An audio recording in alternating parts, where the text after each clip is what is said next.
নমস্কার বন্ধুরা, মায়ের ছেলে আপনাদের সকলকে স্বাগত। আশা করি আপনারা সকলেই ভালো আছেন। আমি আজকে আপনাদের দেখাবো নবরত্ন কোরমা। তার জন্য আমি কিছু মশলা নিয়েছি। ছোটো এলাচ, দারচিনি, লবঙ্গ, এদিকে ধনে, সাদা জিরে আর শুকনো লঙ্কা। এটা আমি ভাজা করে নেব। মশলাটা ড্রাই রোস্ট করব।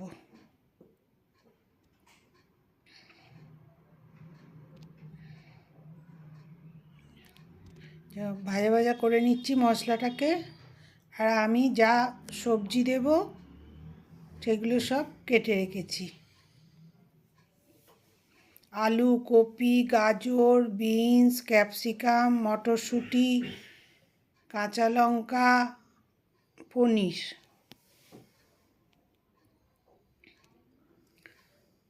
পনিরটা আমি 1 চামচে ঘি দিয়ে হালকা করে ভেজে রাখবো।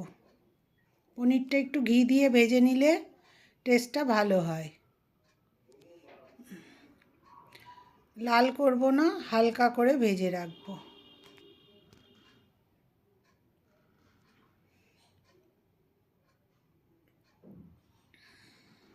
আমি পনিরগুলো একটু বড় বড় করেই কেটেছি, আপনাদের ইচ্ছা হলে একটু ছোট করেও কাটতে পারেন।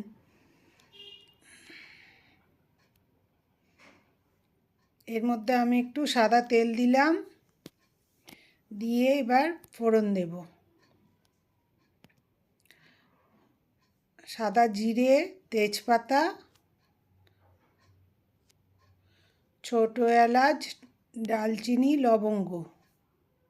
আমি গোলমরিচও দিয়েছিলাম, ওটা আপনাদের দেখানো হয়নি। ওতে গোলমরিচও গোটা গোলমরিচ কটা দিতে হবে।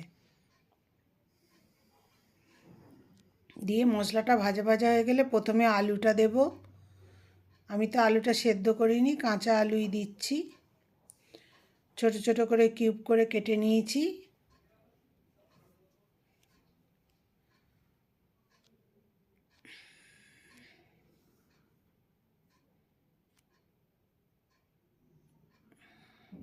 আমি এই রকম করেই করি, সেটাই আপনাদের দেখাচ্ছি।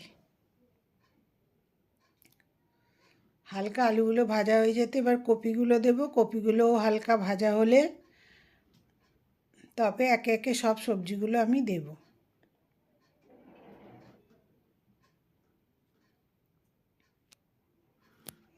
এবার গাজর দিচ্ছি, বিনসগুলো দিচ্ছি, ছোট ছোট করে বিনসগুলো কেটে রেখেছি।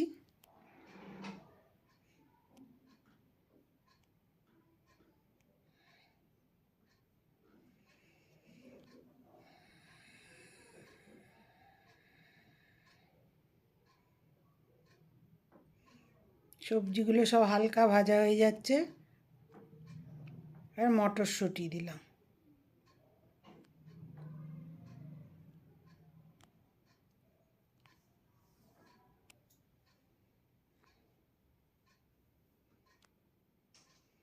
আমি 1 চামচ আদা বাটা দিচ্ছি, আর স্বাদ মতো লবণ।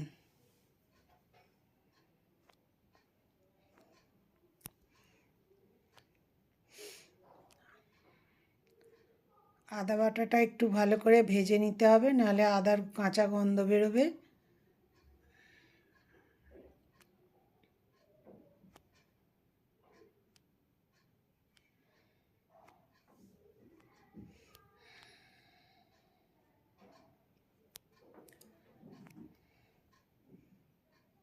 একটা কাঁচা লাল লঙ্কা দিলাম,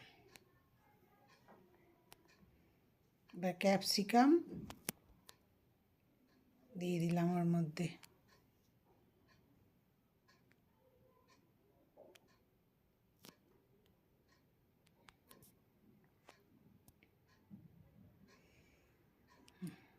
এক চামচ চিনি।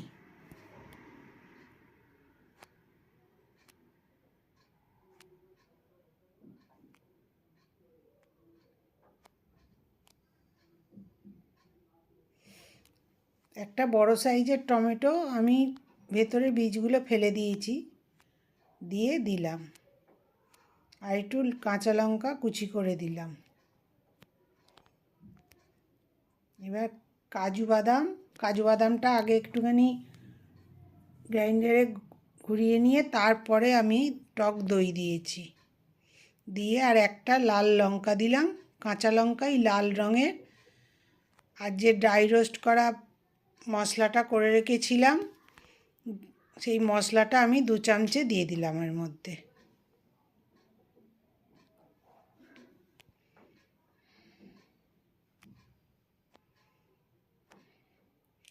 পনিরগুলো দেওয়া হয়ে গেল। সবজিগুলো প্রায় সেদ্ধ হয়ে এসেছে ভাজা করতে করতে।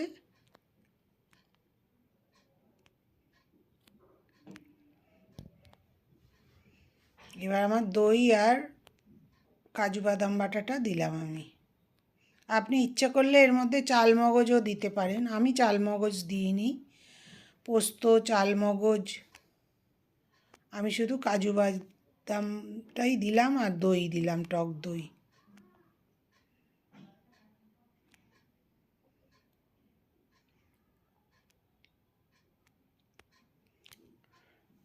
আপনি যদি আমার নতুন বন্ধু হন প্লিজ আমার চ্যানেলটা সাবস্ক্রাইব করে দেবেন, আর পাশের বেল আইকনটা টিপে দিলে আমি যখন নতুন কোনো ভিডিও দেবো আপনার কাছে নোটিফিকেশান চলে যাবে।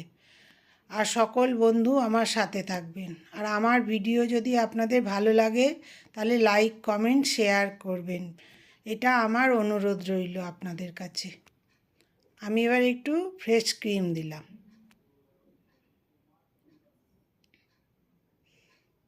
আমার নবরত্ন কোরমা হয়েই এসছে। এবার নামাবার আগে একটু কসুরি মেথি দিয়ে দিচ্ছি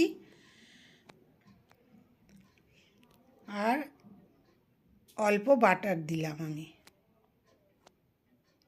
দিয়ে নিভিয়ে চাপা দিয়ে রাখবো।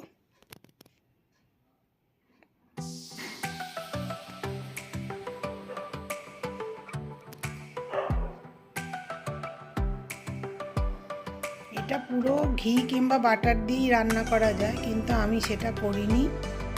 ঘি দিয়ে তো পনিরটা ভাজা হয়েই ছিল, আর সাদা তেল দিয়েই রান্নাটা করলাম, ওই লাস্টে একটু বাটার দিলাম। এখন আমার নবরত্ন কোরমা হয়ে গেল। কি সুন্দর দেখতে হয়েছে, খেতেও খুব ভালো হয় এরকম করে করলে। আপনারা একদিন করবেন বাড়িতে, এটা আমার অনুরোধ রইল আপনাদের কাছে। খেয়ে আমাকে কমেন্ট করে জানাবেন যে কেমন লাগলো আপনাদের।